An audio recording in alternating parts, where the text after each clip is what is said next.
അപ്പൊ എന്തായാലും നമുക്ക് വൈൻഡപ്പ്. എനിക്ക് തോന്നുന്നു വിഷ്ണു കൊച്ചിക്കാരന്റെ ആദ്യത്തെ ഇന്റർവ്യൂ സിംഗിൾ ഇന്റർവ്യൂ അല്ലേ? അതെ അതെ അതെ. നിങ്ങളുടെ മുഖം കണ്ടിരുന്ന ശൃംഗാരം ഹാസ്യം ഇതിന്റെ കോമ്പിനേഷൻ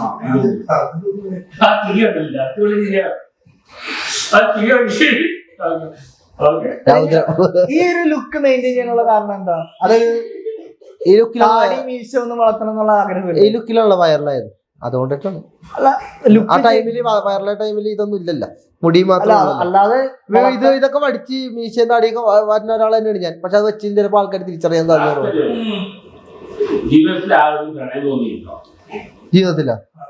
ജീവിതത്തില് പ്രണയം സിനിമയോടാണ് കൂടുതൽ പ്രണയം തോന്നിയിരിക്കണം. അല്ലാതെ പ്രണയം ജീവിതത്തിൽ ഉണ്ടായിട്ടില്ല. ഇല്ല ഇല്ല ഇല്ല. അതെന്താ?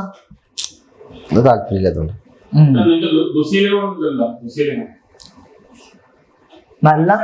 എല്ലാം നല്ല ശീലങ്ങളാണ്. ഭക്ഷണം കഴിക്കും, അല്ലാതെ അങ്ങനെയില്ല. കാര്യം എന്താ വെച്ചാൽ നമ്മളെല്ലാരും ഭക്ഷണം കഴിക്കാൻ ആൾക്കാരാണല്ലോ. ഏറ്റവും കൂടുതൽ ഇഷ്ടം കഞ്ഞിയും പയറുമാണ്. അത് വേറൊന്നും കൊണ്ടല്ല, രാത്രി അതാണ് രാവിലത്തെ ഫുഡ്. രാത്രി ചോറിൽ പയറുകറിയും പിന്നെ തൈരും പൊട്ടിച്ചൊഴിച്ച് 2 മുളക് അരിഞ്ഞിട്ടിട്ട് രാവിലെ എടുത്തിട്ട് അടിക്കും. അതെടുത്തിട്ട് രാവിലെ എടുത്ത് ഓട്ടോ ഓടിക്കാൻ പോകും. അതാണ് ഈ വണ്ണം ഈ ഒരു ശരീരത്തിൽ.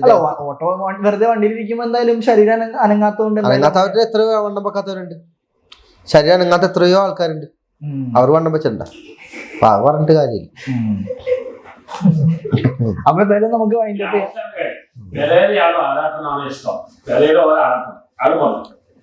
അതായത് അണ്ണൻ ചോദിച്ചത് പെരേരനെയാണോ ആറാട്ടണ്ണനെയാണോ നിങ്ങൾക്ക് ഇഷ്ടം? കൂടുതൽ ഇഷ്ടം രണ്ടുപേരോടും കൂടിയാ. കാരണം എന്താന്ന് വെച്ച് കഴിഞ്ഞാൽ എന്നെ കൊണ്ടുവന്നത് പെരേര ഈ ഒരു ഫീൽഡിലേക്ക് കൊണ്ടുവന്നത്. അപ്പൊ വന്ന വഴി മറക്കരുതല്ലേ. ഒരെണ്ണം സെലക്ട് ചെയ്യാൻ പറഞ്ഞാലോ? ഒരെണ്ണം സെലക്ട് ചെയ്യാൻ രണ്ടുപേർക്കിട്ട് ഓരോ അടി ഞാൻ കൊടുക്കും. അടി കൊടുത്തിട്ട് ആരാണ് ആദ്യമായിട്ട് എന്നോട് ക്ഷമിക്കണത് അവരെ ഫസ്റ്റ്. അപ്പൊ ആട്ടനോട് കഴിക്കും ചിലപ്പോ ക്രഷ് ക്ഷമിക്കുന്ന ഒരാളല്ല അല്ലേ? രണ്ടുപേരെ തിരിച്ചിട്ട് പട്ടാതെ രണ്ടടി കൊടുക്കും. അതിന് ആരാണ് ക്ഷമിക്കണ അപ്പൊ അവരോടായിരിക്കും ആറെണ്ണം പറഞ്ഞ ക്രഷ്.